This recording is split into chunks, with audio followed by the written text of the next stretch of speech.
Hello and welcome to Writing Today. My name is Matthew Dewey, and in this episode I'll be talking about cosmic horror. Now, for many of those out there familiar with the subgenre, it is one of those subgenres of horror which are very difficult to get right, and we'll be getting into that shortly. But first of all, I have two small announcements that I'd like to talk about. Those familiar with this channel know that my workshop is a library of writing courses where I talk about different genres from fantasy to science fiction, as well as smaller aspects of writing, such as overcoming writer's block and being more productive. But in addition to that writer's workshop, I have a coaching program. It was a 3-month program where I would talk with fellow writers and help them with their writing project. The coaching program hasn't come to an end, but instead I'm now opening it up to beyond the 10 writers that I was comfortable with working with. That means you'll be able to schedule a video discussion with me, where we will discuss your story for an hour.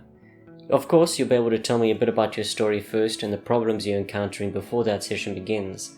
But now we'll be able to schedule it on your time without interruptions and really get to the core of the problem and overcoming it. Of course, this does mean that the cost needs to be adjusted, as by opening up and talking with a lot more writers, I'll be less focused on said writers than I was on those 10 individuals that I worked with over a 3-month period.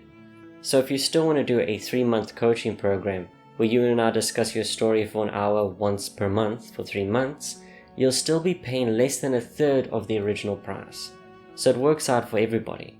You get to pick and choose when you have these video sessions with me, how often you have them, whether it's just a once off or over a longer period of time, and I'll be able to reach a broader range of writers discussing many writing projects. So if you have a unique writing obstacle that you're facing, or you want some professional writing advice or new perspective on your story, now is a great time to take part in this coaching program. There's a link to that in the description below. So with all of that said, I do hope you enjoy this video, and let's get straight into it.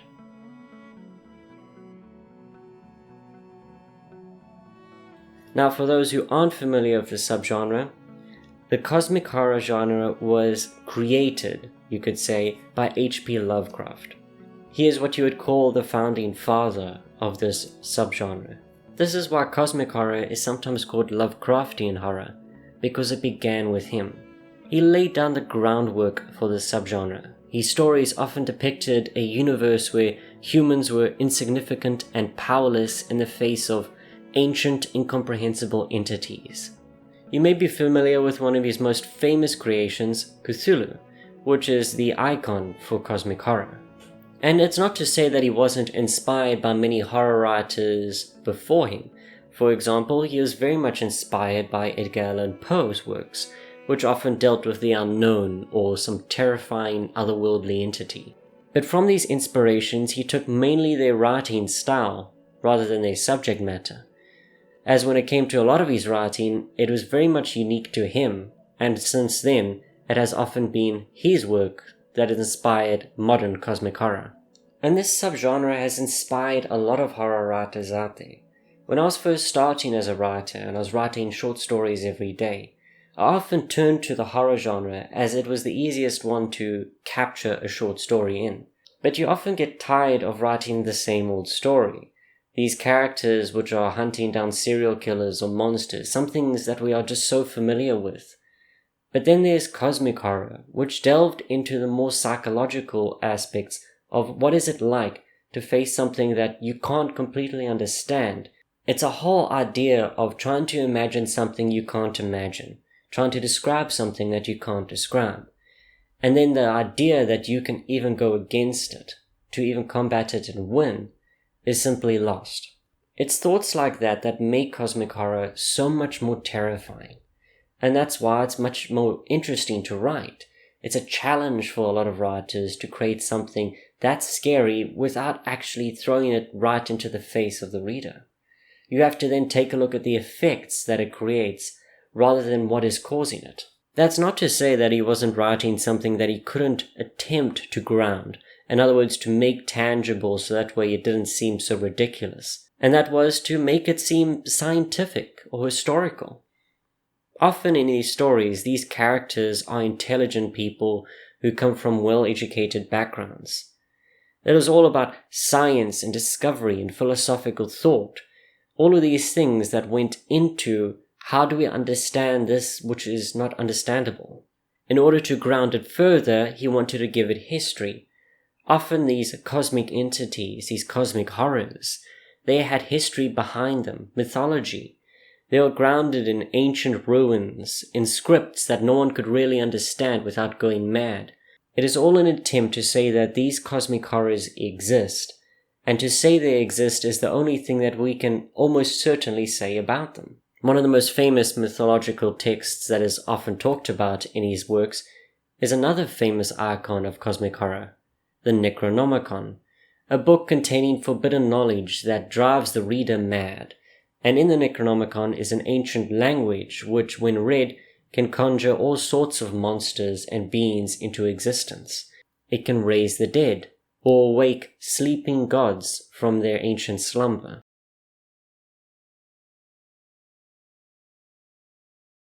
And there are already some major inspirations that you might be familiar with. For example, if you know John Carpenter, the creator of the Halloween series, you might be familiar with his other movie, The Thing. And of course he's made several others which have been inspired by Lovecraft's works, as well as Stephen King's. And speaking of Stephen King, if you're familiar with the It movie, or the book, you'll know that it itself is a cosmic horror. It is a creature, an entity that disguises itself as a clown, or different scary things to help scare children. But in essence, it is a cosmic horror that can drive people mad.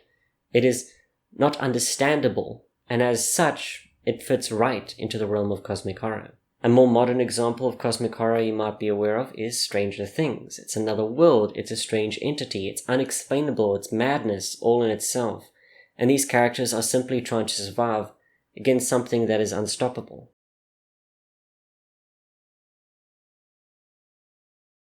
So these are the origins, the major inspirations for it, but how do we as writers write a cosmic horror story? Well, first of all, I'll say right now, it does require some practice. This is something that often goes against us as writers. We want to describe what is happening, we want to tell a story and be clear.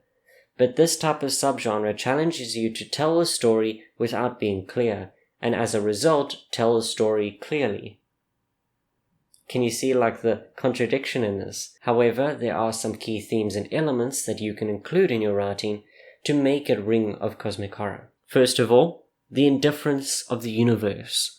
The core theme is the portrayal of a universe that is vast, ancient, and indifferent to human concerns. It's all about making humans insignificant, small. The contrast to that of a god that is so ancient that it's beyond this realm, beyond this planet, that is one of the cosmic aspects of it. We are dealing with alien threats, things that are not of Earth. We are simply creatures, ants, or even less than that, in comparison to these monsters, these beings that we'll never truly understand. So that's the first point. The second point is existential dread. The genre evokes a lot of dread when it comes to encountering these entities or the unknown. The realization that they are fragile, that they are vulnerable to forces that they'll never understand. It simply means that there is danger and there's no telling where from or how to defeat it or when it will strike. Now I want to talk about what I mean when I say that these entities are indescribable.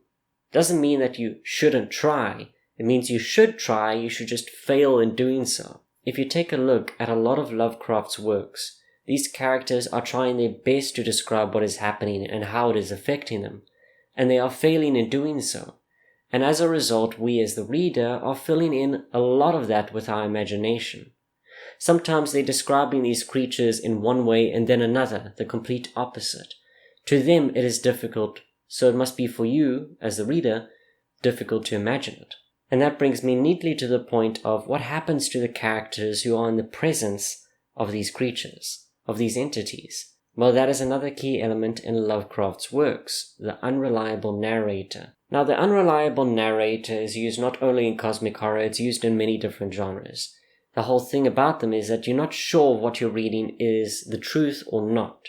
They could have been driven mad themselves, or they could have been under the influence, for example, drugs or alcohol, which again, another common theme in Lovecraft stories, and also around his time. A lot of people like to take drugs like laudanum or heavily drink. Whichever one it may be in this story, the unreliable narrator is another tough aspect of writing that a lot of beginner writers might struggle with. Again, it's because we strive to create clarity in our story. We want to make sure we get the points across. But an unreliable narrator goes against that. It's all about telling the story while being unclear. So now you've got another aspect of cosmic horror that goes against what a lot of writers are comfortable with. And these are just some of the key elements that you might want to include in order to sell your cosmic horror story.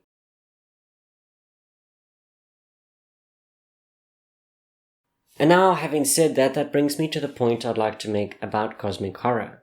Because while I do enjoy this genre, I enjoy writing it, I have huge respect for it in its inspiration to me as a writer. But I also understand that it's a hit and miss subgenre, and most of the time it is a miss. Because while this does fit into the horror genre, most readers won't be scared by it.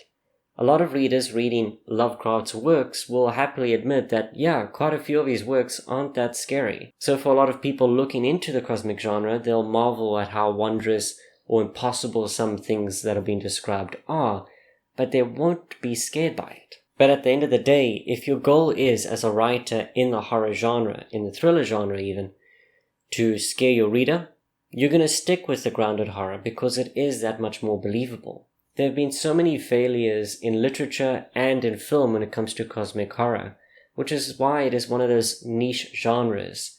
It's respected, it can work, but it's simply very difficult to make it work.